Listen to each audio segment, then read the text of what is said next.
I'm at. Like I said, this is not a podcast. That means I'm actually sitting in this chair. You could pull up on me. But anyways, I want to start off with brother Richard Walls. Brother Richard Walls, he got a court date coming up, and it's Tuesday, November 25th at 10:30 in Part 20, 25 Delaware.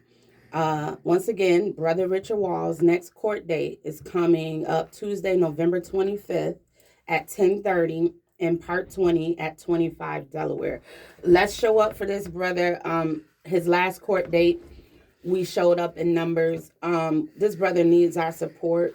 If you're not familiar with Richard Walls, he was the young man who accidentally shot the Bengali teen, but they were portraying him to be like a monster, all because he was black. He has a good job. He is a homeowner.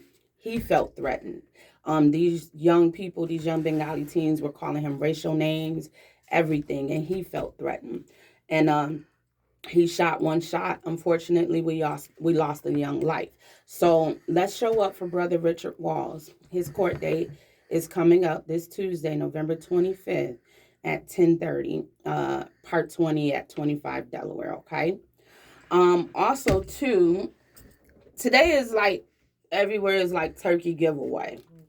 Listen, let's talk about some turkey giveaway etiquette. Okay. Um, these turkey giveaways, I've done a turkey giveaway before. And listen, people, just because it's free to you, don't mean somebody didn't take a loss or donate it out their pocket.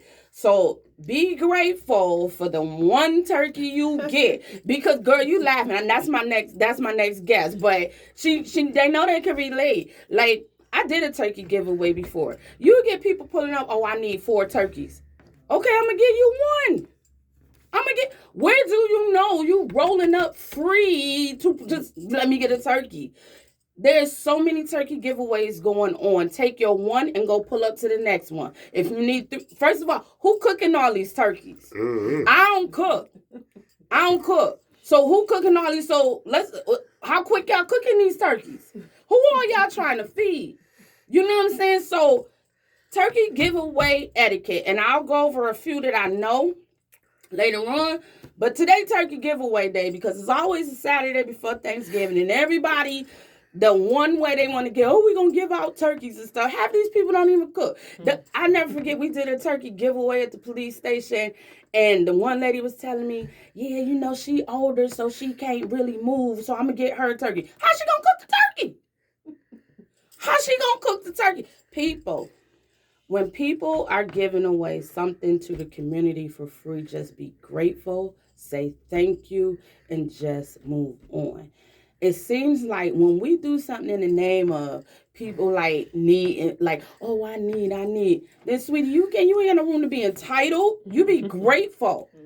You be grateful. So turkey giveaway is today. We'll go over that a little bit later.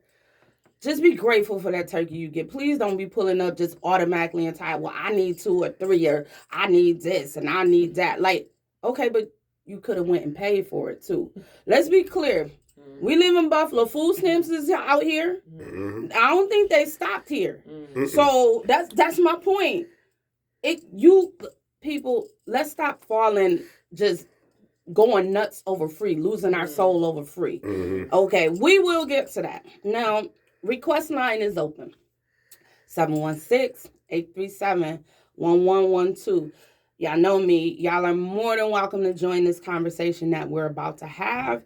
To give anyone their few minutes to say what they want to say, I don't mind, because if I have to, I'll run the whole topic back next week. But I do like to give the community time to say what they say. So today's topic is the black dollar, black-owned businesses, and why isn't the black community concerned with keeping the black dollar in the black community? My guest today, start with Miss Kia Shauku. Is that it? Yes, Miss Kia Shauku. So when I first met Kia a couple months ago, one, she's a beautiful dark-skinned sister, and her skin stay hydrated. And then the way she rock her haircut, it's not the haircut itself, it's the confidence that come with it. And we never, as Black women, hold each other crowns. So it's hard because I'm always working 18 jobs and we forever be talking about how we gonna link up. But I know from when I first met her, I would eventually have her on the show. I just didn't know it would be this show because I was so adamant about talking about this topic. Also, I got Mr. Omar Overstreet. Me and Omar been rocking for years now, since he was the bank manager at Key Bank. We've been rocking for years. We've been rocking so much, it would be people coming up to him talking about why you always working with Keller Williams? Like, dang, no tea, no shade. Like, oh my God. Like, I didn't know him working with me. with Trigger. You triggered? Are you triggered? So I'm gonna let Miss Kia introduce herself first, and I'm going to let her talk about what she do, and then we'll get over to Omar, and I'll let him introduce himself, and he could talk about what he do. Miss Kia, the mic is yours. Thank you. Good morning, Chocolate Goddess. Yes. Thank you for having me. Good morning, Mr. Omar. Good morning. My name is Kia Shauku, and currently I serve as East Buffalo Development's Director of Operations. And what we do there, we are committed to building the East Buffalo that East Buffalo people deserve. Mm-hmm. And we're committed to building and empowering our community through real estate development that's commercial and residential. But it entails many other aspects of the program. But it really is about building an East Buffalo that reflects what the people who've been there the longest really deserve and have been committed. Thank you. The people who've been there the longest really deserve. Yeah, we're gonna dig into that. Caller, I know you're on the phone. Just give me 2 seconds because Mr. Omar is about to introduce himself. Go ahead, Omar. Okay, I'm Omar Overstreet. I'm on the board of directors of the Colored Musicians Club. I'm also the founder and chief executive officer of Financial Advisory Community Services, also known as FACTS, where we try to spread financial literacy in urban areas everywhere, but especially in our area where it's needed. So that's what I do. All right. Caller, thank you for calling Chocolate Goddess Speaks this morning. Thank you for calling right before we got into the topic. So you may want to get it what you got out to say. So who am I talking to on the phone? Good morning. This is Monica. Hey, Monica. You better pep up that voice because we can barely hear you over here. Oh, pull your mic closer or sit up closer to it. Okay. Did you hear Kia fine, Monica? Oh, yeah, perfect. Because we know how to handle it. What's up, Monica? What's good? I don't know who's sponsoring the turkey giveaway over there at Mandela's on Broadway. Whoa! Yes! Wait. Or whoever's doing it, they could have chose to go across the street to another parking lot. There's 2 other ones right there, the Chinese restaurant or just the other part of Jefferson, and gave away some turkey because we're talking about keeping that dollar in the Buffalo Black community. Yeah, Monica. Because their doors are back open. She going off. They have still not represented that they really care for Black people. So why are we going right back there saying, bring your money? No. Monica, repeat where that turkey giveaway is one more time, just for the people in the back or who may be in the bathroom away from the radio. Repeat it again because we didn't even get a chance to get into it yet, and my girl brought it up. So go ahead, repeat it again, Monica. Yeah, one of the turkey giveaways is supposed to be at Mandela, the one that's located on Broadway and Jefferson, the one that shamelessly disgraced our Black bodies. And you think that we're supposed to support them by going up, pulling up, getting the turkey, getting gas, going in the store, buying stuff? I don't think so. We better wake up. If we're going to protest and we're going to say that it matters to us, it better matter to us more than 30 or 60 days. It better matter to us about 50 years or a lifetime. We were beaten, dragged, put down with fire hoses, all kinds of stuff. And then we just going to turn our cheek and say, it's okay? It's not okay. I agree, Monica. And you know what? Your comment was actually my first topic. So I thank you for bringing that up. That's a perfect way to just go directly to Black dollars in the Black community. So Monica, I thank you. And as always, dang on well, you can call back in 10, 20 minutes, however you want to do it, sweetheart, because I love you. You're one of my loyal listeners, and We're about to dig into it. All right, sweetie. Thank you for calling. Talk to you later. All right. So, yes, did y'all see Mandela's on Broadway? It's back open. And it's been open, I think, for like a week and a half. And so she brought up the perfect example. Like, what was all the hooting and hollering for? What was all that showing up and, oh, we shut this down and all of this just for them to be open again? Did the community, like, fall apart when the gas station closed? Did we fall apart to be like, oh my God, no, we did not. We kept going. We do this. I'm sorry. No, Key, I want go you ahead, to go Kid. first. So we do this. So when all the businesses began to disinvest in DEI and Black advancement, we all said we're not going to Target, we're not going to Walmart, we're not doing Amazon.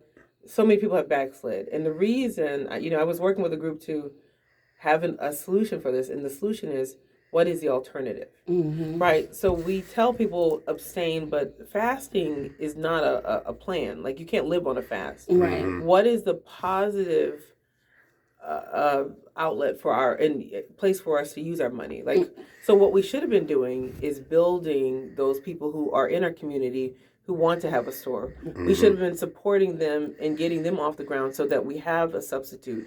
Instead, we say, fast, sit this one out, and then somehow we're going to live. And the reason why these convenience stores exist is they're convenient. So and we need to make it. First of all, we need to be uncomfortable with we want to be inconvenienced. We need to practice being inconvenienced. Yes. But then we also need to realize that everyone doesn't have the luxury, and to what extent we need to give them an alternative. We didn't do that. This is why I think earlier this year they had that, like, one day don't spend money or blackout day. Right. I always say that's the devil. Whoever is on the other side that says you've done your part for sitting out one day, but go back and do what you've been doing. Yeah. They're not taking you seriously. And this is the same sort of thing where it's like you're not taking them seriously and you're not giving people a meaningful path forward to not waste their money with people who don't respect them. Right. Well, you brought up, because that was my very next thing I wrote down. I said, why do the Black community constantly choose comfort and convenience over principle and self-respect? So you brought up the very same thing I was going to say. Omar, what you got to say about that? Okay.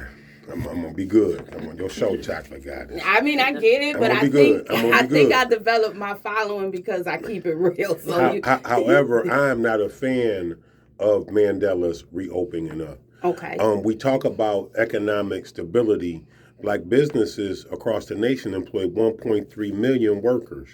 They contribute $42 billion in annual payroll. Those just Black businesses, okay? Compared to farmers bring in $9 billion, okay?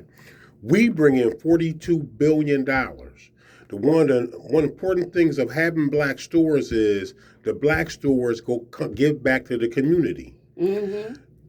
Mandela, so to speak, is not giving back to the community. Right. I really don't want your turkey. Right. What happened was you made a mistake and disrespected a queen. Was it a mistake?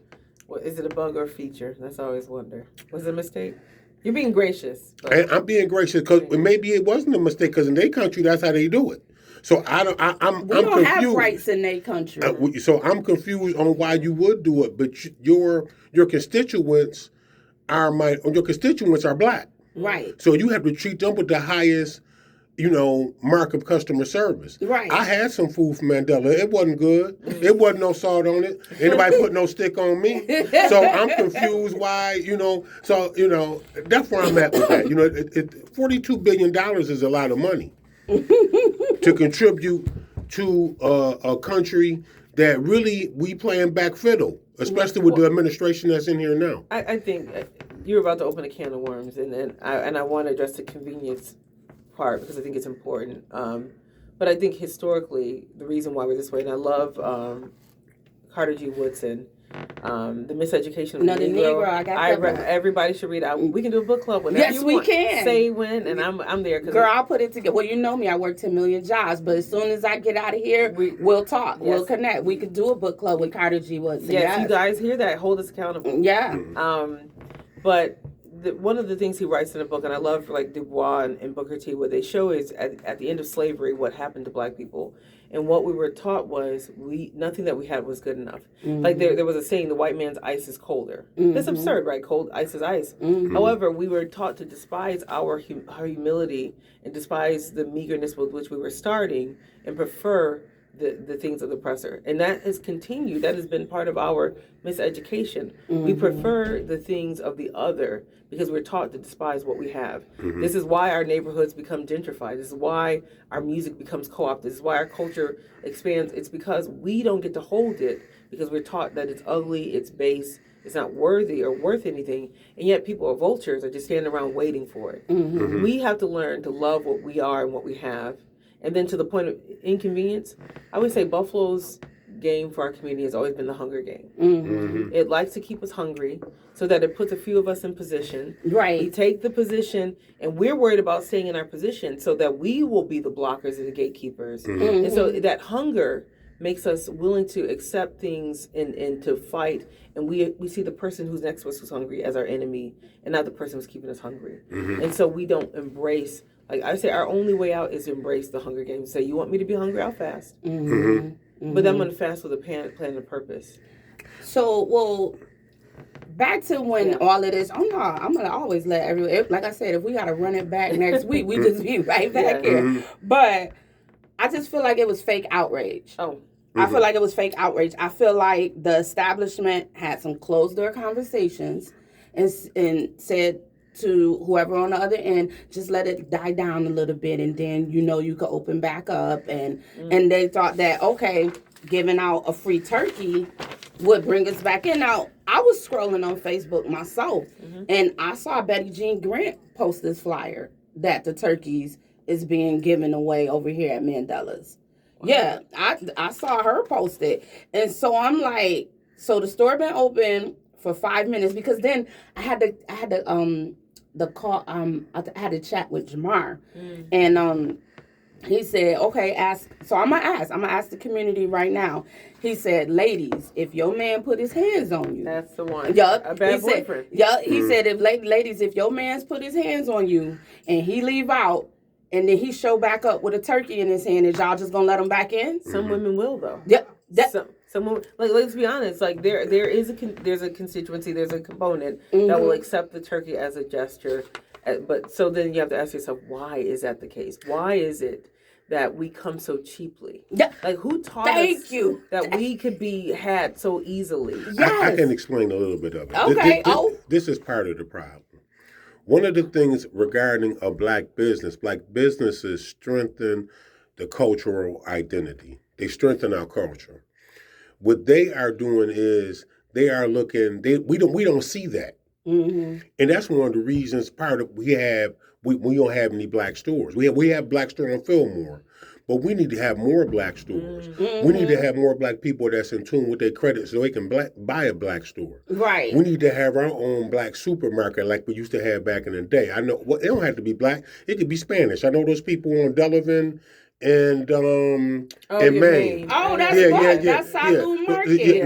Now, they need a supermarket, Right. And so we got Braemere down here. Bray Miller. Whatever it was called, that was a waste of money that we just threw money away. And they forever asking for the county or the city to pay. That's us paying for. Hold on one second, Omar. Go ahead. Hi, caller. Thank you for calling Chocolate Goddess Speaks. I am your host, Chocolate Goddess. Who am I talking to?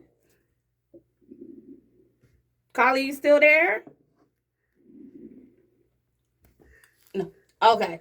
Cool. Go ahead, Omar. You was talking about. Is he still there? Where the caller at? They're not speaking.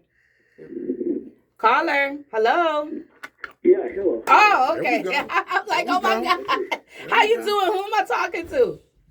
Marcus. Hey, Marcus. Long time no hear. How you been? I'm good. Did you get your Challenger with the Chocolate Goddess on it? No, not yet.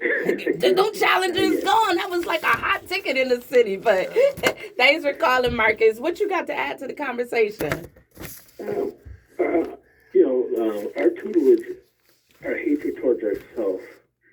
I mean, it doesn't end. It keeps on going. And if you notice it, we're more unloved with each other now than we were in the 70s and 60s. And we wear it as a badge of honor. we're trying to figure, not all of us, not most of us, but it's common that we try to rip each other off on minor things. I'll give you a quick story here. Back in the late 80s, I was going to Cortland University, state school. Somebody wanted to go to concert. So a black guy going to school said, I'll give you a ride to Syracuse, not Syracuse, but to Rochester. This is 1988. He said, just give me $5. To get to the War Memorial in Rochester, they all built the car, won't pay them. I said, that don't make no sense. Even 1988, you take a cab, that'd be hundreds of dollars. And they did this twice. He turned them down. I told him, because I was also working in the service, that if I have to go to Niagara Falls, New York, I said, I'll pay you $100 up front. The guy said, you joking? I said, no. He said, we pay everybody but our own. Exactly. And that's the problem. We don't like each other. We really don't like each other. Yeah. And we walk past our businesses, and they say the ice is colder. No, this is the same thing. And a lot of these people hate our guts anyhow. They're only there long enough to get the money and leave town. I agree. Yep. Well, thank you, Marcus, for calling in with your comment. And I missed you the last few shows. I wasn't feeling too well. Oh, okay. Well, I always make sure I keep you in my thoughts and stuff, you know. You one of my loyal callers. So thanks, Marcus. We're going to continue with the conversation. Absolutely. And like I said, if you feel like you got to say something else, you know how I go. Just call me back. Okay? Go ahead, Kia. Mr. Marcus' comments reminded me of there's a restaurant. I won't say it because I don't want to plug anybody's business because I'm perfect, but it's a black-owned restaurant. And when it opened up, everyone was like, let's go to this restaurant. Let's support black businesses. And I remember in the course of time starting to hear complaints, well, I don't like when they do this and I don't like when they do that. And I just thought, they're trying to get off the ground. We have to overlook and forgive and be gracious because we do it for everybody else. Yes. There are people who will apparently beat us, put their hands on us, and will still come back. But for a black person in their business, if they're not twice as good, a million times as good We for are us, harder on them. we're so hard on them. Yes.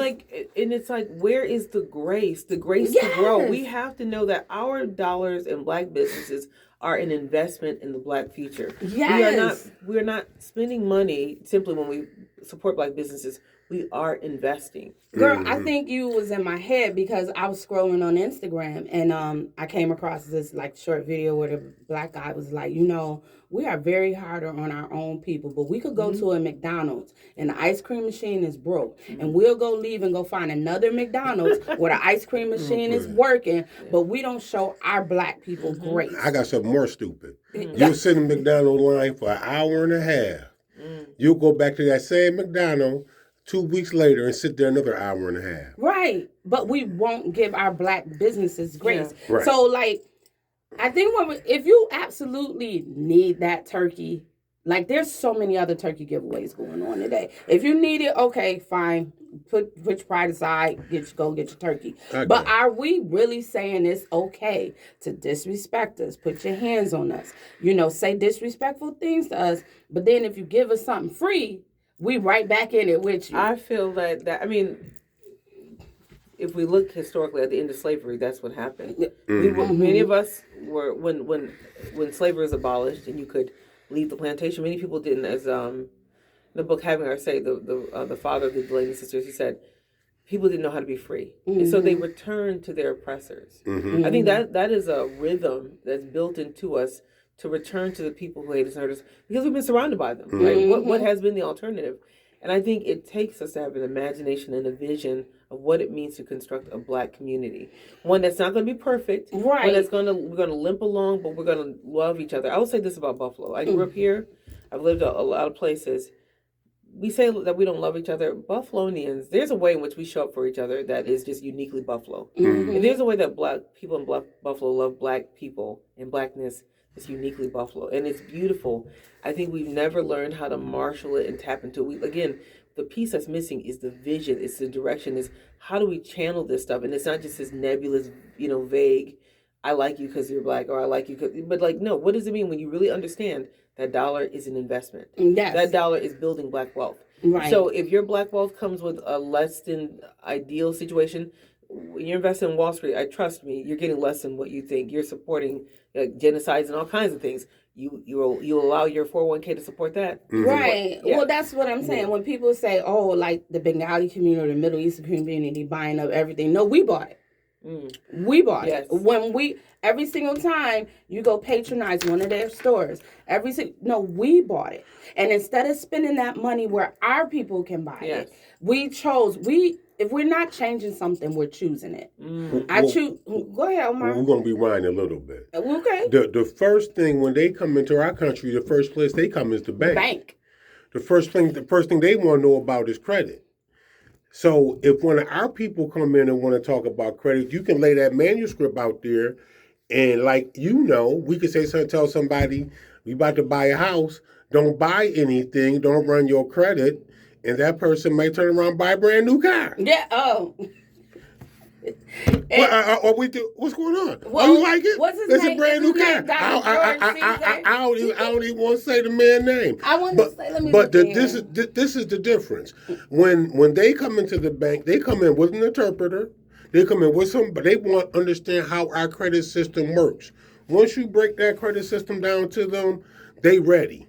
Mm-hmm. They come back later and say, listen, we want to know about commercial loan. We want to know about this. I think our problem is, the first problem is, and I'm speaking from the front line, not from the back line now, is we don't listen. Mm-hmm. Well, can I say this? Mm-hmm. So, I mean, it's a long thing. So, I used to be the program director for Open4. So, my job was helping entrepreneurs and helping businesses. And so, I worked really closely with banks and things like that. And one of the things I saw, one of the tools that was being created was they were creating a credit system for new Americans. So that you were coming over with no real credit history. How do we create and construct a credit history for you so that you're more credit worthy and have access? That was happening, right? Our community, we have a deficit when it comes to credit immediately, not in just how to use it, but how we're exposed to it. We get payday loans fill our community. Like we are exposed to extractive types of credit, so that by the time you want to start a business, you've already abused your personal credit, and then you have to rehab that, and you take time. And then when you start to get access to business loans, you actually think about them in terms of the way you would use your personal credit. And I know this because I work with Parachute. They're the credit. I know about Parachute. In our conversation, we were sponsoring them to help entrepreneurs rehab their credit and things like that. And I said, well, have you talked to how many of them, after going through these negative experiences with personal credit, understand the difference between commercial credit and personal? And no one was doing it. No one was even thinking about it, because if you that's not their fault. That's the bank's fault. That's part of underbanking. That's part when you come in and you don't get the right counsel. That's really going to the wrong person, so to speak. When you come into a bank, you are looking to the bank to be that person of advice. The number one advisor that people trust is a financial advisor or a CPA. That's the number one. But you got to know what you're talking about. Right. So when you come into the bank and you ask for a secure card, so to speak, to even start your credit, you get a secure card, but you don't get the instructions on how to use that secure card. You just walk out with the secure card, because to the bank, that's a number. The grading system, as far as underwriting goes, has not changed. There is no special underwriting for foreigners than it is for us. No. Okay. Yeah. It's the same old stupid algorithm that they've been using, and that's why redlining still exists. And that's what happened with redlining is, if you are in a position where you can challenge that underwriter's decision, then you are fine. I have got a lot of stuff overturned due to the fact it just don't look right on paper. The DTI may be, with debt to income ratio may be 30%. The credit score may be 690, and we still got a decline on the table. So what I'm hearing is you saying that sometimes they may have not had the right person advising them. Kid, what you're saying is sometimes our people may not have understood what certain things mean.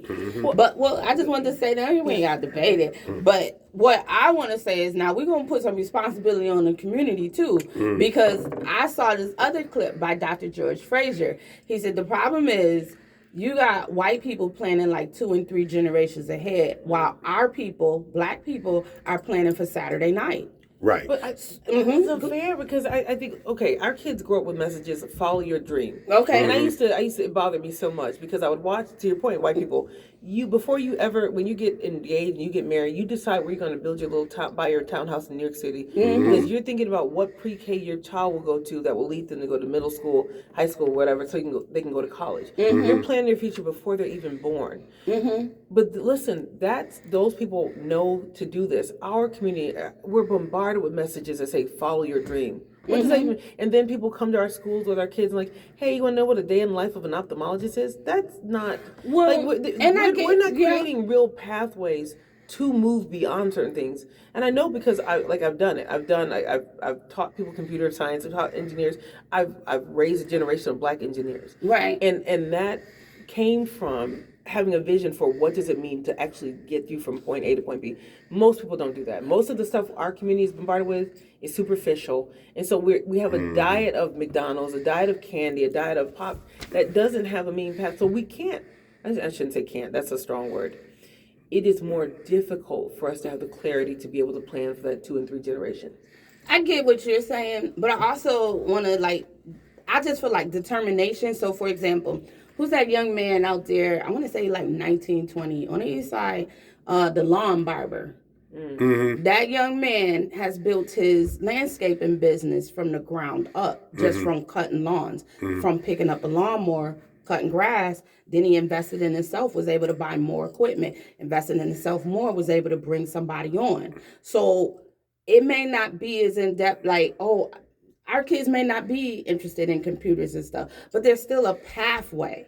Like, look, if you invest in yourself. Oh no, that's not the. I think part of the problem is it's not enough teachers that look like Kia. That's another thing. And so what happens is when that young child comes into that classroom, he's not captivated by that person. That person don't look like that person. Right. I agree. And that's major because when you go to when you sit in school and you looking at somebody that can't relate to you, you looking like, you know. I grew up with all white teachers. I get your point, but I did too. It's not even that. I went to school 53. Yeah. Nah. It's okay. I wouldn't say that. I'm going to quote okay. Bush. It's a soft bigotry of low expectation for our children. It's not that they don't look like them. It's that the person on the other side does not expect anything from them. So hear what I'm saying. I'm not trying to make excuses and say we cannot. That's why I stopped myself from saying can't. It's okay. But it's okay. I don't believe in can't. But what I'm saying is if the tools that you're being given are constantly the broken, worn down, then it is harder to do the things that we want. Whereas I see my counterparts in the tools that they have and the ways that they use their tools, it is different. And I think being honest about the difference, it will save us because we wind up co-opting languages that come from outside that blame us for the extractive processes. And I want to walk and chew gum. I want to say we have agency and never lose that. We are responsible and we can shape our destiny. I wouldn't say what I say and do what I do if I didn't believe that. That's true. But the other part is take stock and take note of what you've been given and what it is and why you've been given it. What is it and why is it ineffective? And then you can devise another plan, like you said about the young man. But I think we have to be honest about those things. We're getting a bum deal. We are being set up to be extracted from and to be used. Case in point, Mandela. Mandela. Yeah, exactly. Those people, and I know you were talking about the video. Those people came from New York City, and they come from New York City, and they say, "I'm going to open up a business in your community." When I lived in Korea, I was Korean. I am a Korean linguist. I know. I told you I was in Korea too. Yeah, I lived there. Yeah, and I will never forget. I was sitting down with this Korean gentleman who had a shop in the village. And he's like, yeah, I'm getting ready to move to America. I'm going to open up a sock store. Sock store? That's interesting. Okay. He's like, yeah. He's like, because Black people don't wash their socks. They just buy new ones. Yeah, right? And I was like, oh, really now? That's interesting. I've been Black my whole life. I've never known any such thing. But that was his impression living in the village in Korea and whatever negative perceptions he had. And he was going to carry that to the United States and open up a business in our community. I don't think so. That's what I'm saying. It's both and. Like we're getting a bum deal because somebody on the other side of the world is thinking, "How can I come and extract something from you?" You don't even know. But here's the that's thing. part of the deal too. I don't mean to just jump in. Another part of the deal that we have, I don't want to say we. I want to say people younger than us have a problem with is they don't know their history. And so if they knew their history, they would know what we was fighting for. People don't know who Jackie Robinson is. But that's People don't know why who Malcolm I X bring up is. all People don't this know who nobody outrage is. Right. at People, Mandela's. people It don't know was who to nobody me is. is after seeing everything play out, it's fake outrage. Performing. Well, because Nate Boyd.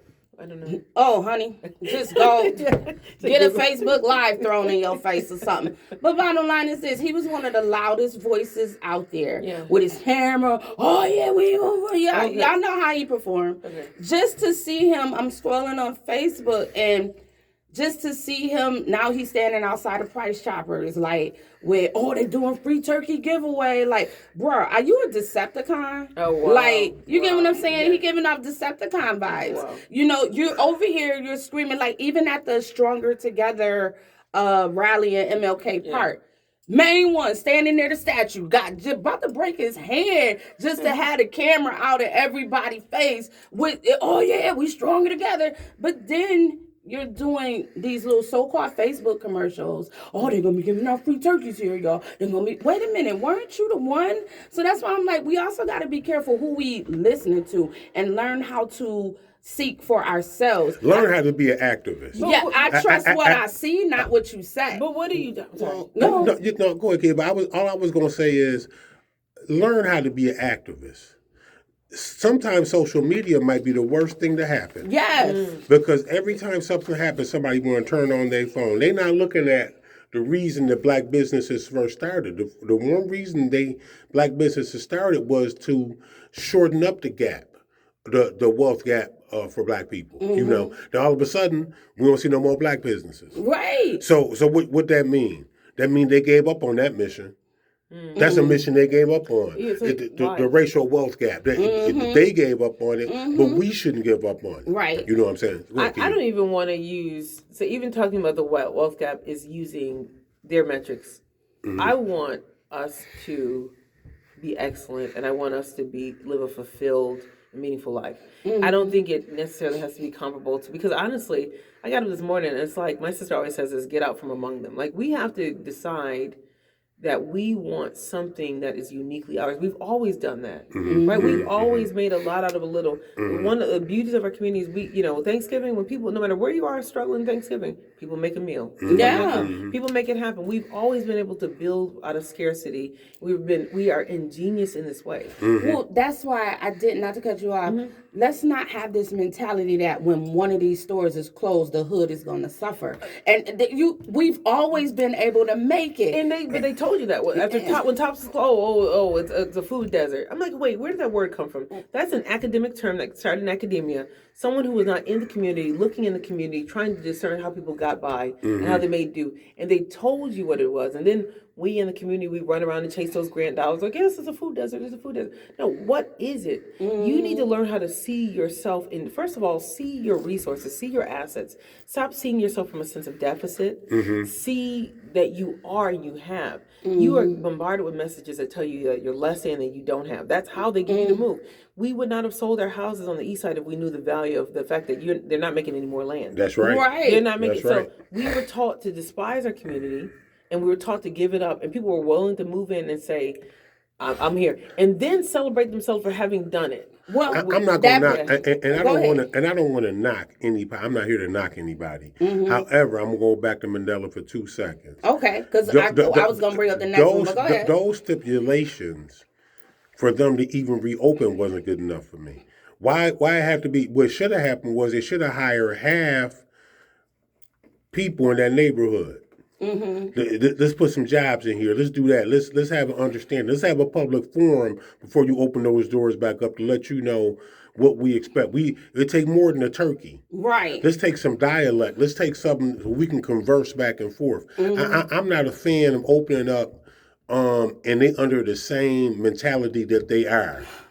That's what's bringing me to my next thing, because you both brought up good points where you said that the conditions wasn't enough for you. If people knew we were it was gonna be a less of land when they sold their houses, then they probably wouldn't have sold their houses. Kid, you said, we have this implanted in us when we can do better for ourselves. We can want better for ourselves. So there was a YouTube video that's going around YouTube, and I will say this slow so you guys can look at the video.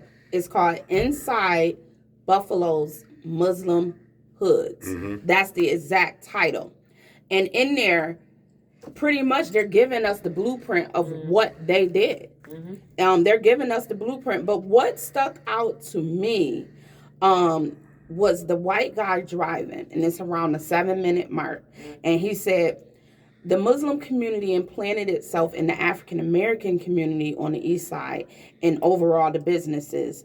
None of that money goes back into the African American community. It goes into the Muslim community, and they buy more homes. There's your blueprint right there. They implanted themselves. They're not reinvesting in us. They're reinvesting in themselves with our money. And that's why I said, we bought that. They don't even reinvest in our country. They send a lot of that money back home. Right. So go ahead, Keith. No, please. Okay, but that's just how it is. We have lost the hunger, and we well, I don't want to say we lost the hunger. It's not enough of us educating the community in things that's pertinent to be viable. Right. It's not enough of us. If I do a workshop in Orchard Park, it's 45 people at that workshop. If I do a workshop in the city, I'm struggling to get 10 people at that workshop. We need more people to educate. Education will be the way out of it. Even when you go to church, they say that we lost for a lack of knowledge, but we lost for a lack of knowledge in general. So What you had to say, Kia? No, I just think it's multifaceted. So, like, there's this book that talks about micro motives, macro behavior, meaning individual motives. And if you look at them in the aggregate or in the larger, they become a movement, right? So people in New York City can't afford to live in New York City, look in New York State and find, if they want to keep the benefits of New York State, and find that there's a relatively inexpensive place to live in Buffalo, New York. Buffalo, New York. It makes sense logically from an individual standpoint to move from New York City to Buffalo. That doesn't require any kind of grand conspiracy. And then if you find it, you tell your friend, and so on and so forth, and everyone, you build your community. The problem is that is within a context in which our own administration, our city, allowed and extracted wealth from the city. I mean, that's the whole point about the 33. So it's not that it's one thing. Like this is a symptom of a greater problem. And I think that's why. And I look at our young people who, I mean, again, I'm not gonna. I've been saying this a lot, and I'm trying not to, but I'm not gonna yuck anybody's yum. But okay. But at the want me to yuck it? Yeah, but I think we spend a lot of our time inebriated. Not everybody. Yeah, a lot but of our time if we gonna own it as a black community, we're escaping. But it's like at the very moment in time when we should be sober and vigilant, we're falling asleep on the job. And I think that's the part that I feel like we're not looking at. This is a second and third order consequence of some really bad policies. How do we now navigate? Because quite frankly, it is what it is. Right. You're not, I would say you go to the war with the army that you have. These people who are inebriated, this is the army that we have. The young people. How do we get people to wake up, to be present? Right. If you say you can't fill it with 10, I'm going to ask myself, how do we communicate to get people into the door, like without giving out something for free? Well, but you can though. I think. But that's what I mean. Our people only come out for free. But I think people have to have a conviction of why something matters. When I started teaching computer science in Birmingham, I worked for the university. I taught kids after 6 weeks. We took. Long story, but our kids went from the school with all the labels, underserved, blah blah blah. They beat nationally ranked robotics teams after 6 weeks of training. Right? And I mean twice a week. It was amazing. Great success. These kids are now off doing great things. But when I went to our community and said, hey, I want to teach our kids because our kids need to learn these skills, need to be conversant. Crickets. Couldn't give it away. Then my friends who are white were like, oh, I want you to teach our kids. I was homeschooling my kids. I want you to teach my kids robotics. Okay, I went and taught them. And then once I got a win for them, our community wanted me. And I thought, girl, I get where you're going with that. Yes. I'm like, what is it about us that makes us think that we need that stamp? We need that thing from another. Right. They want to wait until you go and help another community. Say, oh, no, now you're good enough to come back to us. Especially when we're black. Give me 1 second. Okay, yeah. Hey, caller, thank you for calling Chocolate Goddess Speaks. Who am I talking to? Hey, Chocolate Goddess, this is Buck. Hey, Buck. How you going doing? Nothing. What you got to add to this conversation? Well, I just want to say that we, our community, we're in a state of emergency. Okay, there's a takeover happening in our community, and if we can't see this and come together collectively, because individualism doesn't work for us, so we have to economically put our money together and do what we need to do, like the prominent communities from Durham, North Carolina, Black Wall Street, Tulsa, Oklahoma, the Seneca Village. We have to use that blueprint to take our community back. And we have to put our money up and stop talking and shut up and start putting our money up and coming together and making these things happen. Right. Well, the blueprint was in that video. The definitely the blueprint. Go ahead. You got more to add, or you good? Well, I'm good, but and these people that's out here selling our community out for money. There it is. And, they're selling us out, and we have to really pay attention to who we're listening to and what we're following. So, I just wanted to call in and give that. And also, we're definitely stronger together.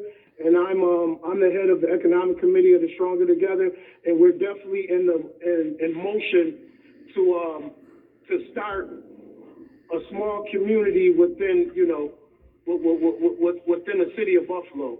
So we meet every Monday. So we're coming up with strategies and plans to economically become a stable force in our community. And once we become a stable force in our community economically, politically, and we can take our communities back. And economics break barriers, so it makes our community safer. It put the politicians that we want in there for our agenda, not these people that's in there now. And if we keep running to these polls and believing that these politicians is going to help us, that's not the truth. So that's all I wanted to add. And I'd like to say, keep up the good work in the community, and salute to all the brothers and the sisters that's out in the community with their boots on the ground.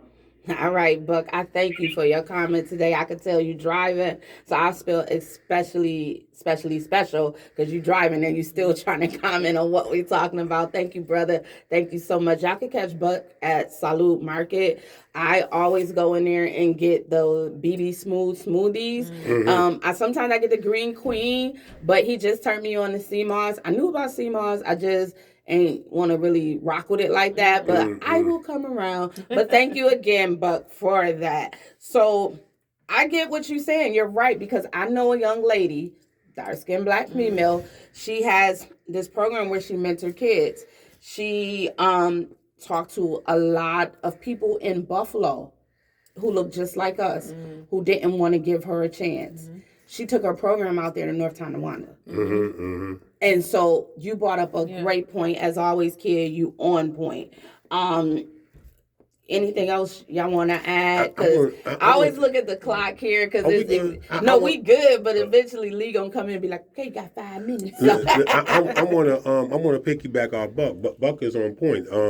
One thing I would add on to him and make him aware is 58% of Americans don't even have $500 in their savings account for emergency savings. Well, you are right. So what Buck is on, he's on the right path. But it's because credit and learning how to save is going to be the best way to turn some of this stuff around, along with that type of education. Right. Well, too, when we have an unexpected death, our people want to go to GoFundMe's. No, go get a life insurance policy. Go get a life insurance policy.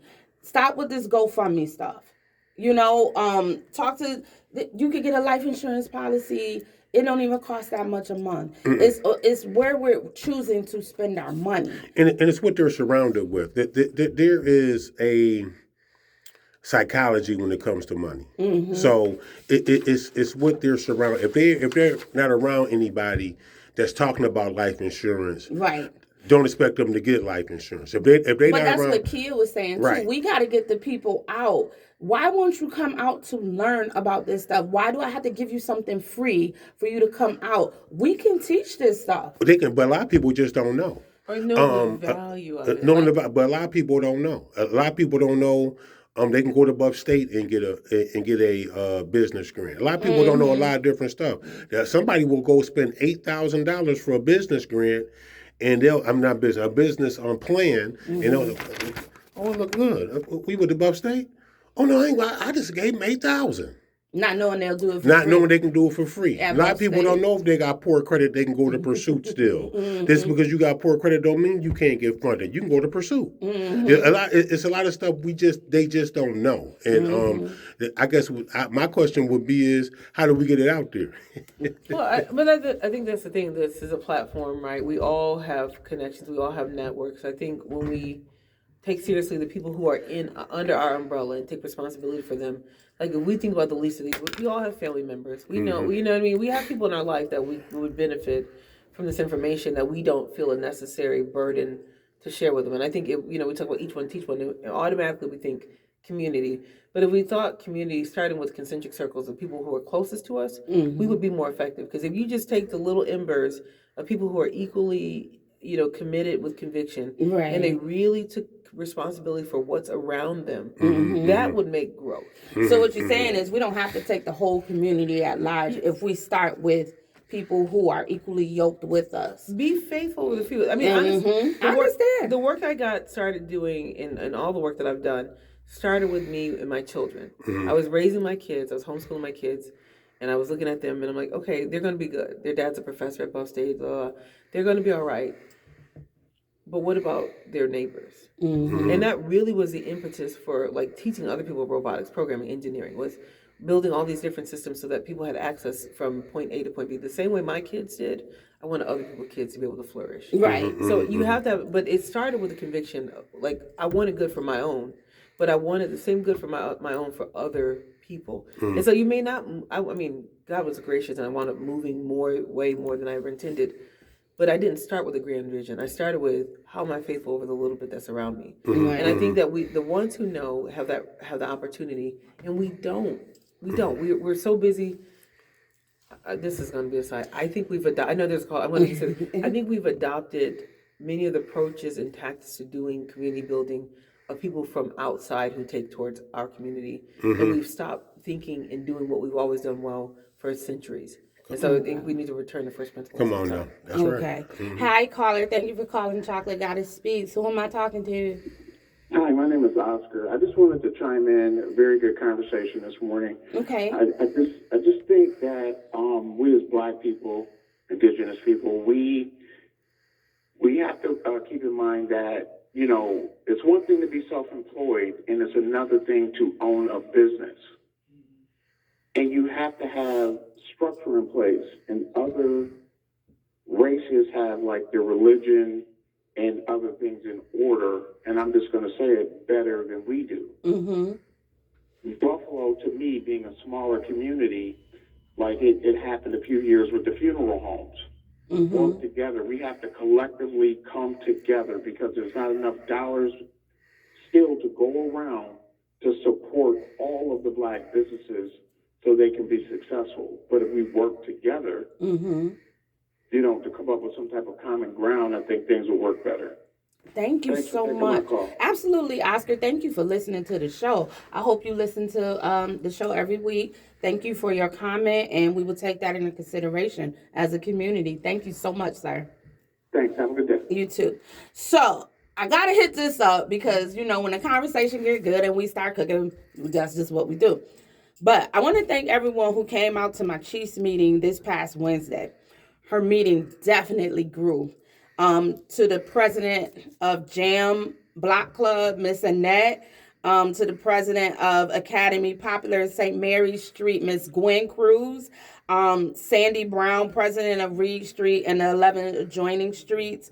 A lot of good info was discussed at the meeting. Even members from Norfolk Block Club. Norfolk is not in C district, it's in E district, but my chief welcomes everybody. So one of the things discussed was the city charter, and I don't know about the city charter, but I learned about it at the meeting. So we're going to discuss that more at her next meeting. But her next meeting it's always the third Wednesday of every month. So the next meeting is December 17th at 6 p.m. at C District Community Room. So the times only alternate. So this month it was at 2 p.m. The next month it'll be at 6 p.m. Following month 2 p.m. She makes them alternate to accommodate people that are working and stuff. So you are more than welcome to come. Please come. There's always awesome information being shared, and it's a chance to meet the chief because she is truly for the community. And that's her. So I want to thank you guys for coming. I would love to have you guys back on. Like I said, I've been rocking with Omar for years. Sometimes he just worked my nerve, but we do good stuff together and stuff. And I am always humbled and grateful that as soon as he's putting something together, that he think of me and stuff. So I thank you, my friend.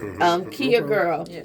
Thank you, because I knew you were the perfect queen to bring on here because, one, you speak so eloquently. 2, you're confident in what you're saying, and you know what the hell you're talking about. And I appreciate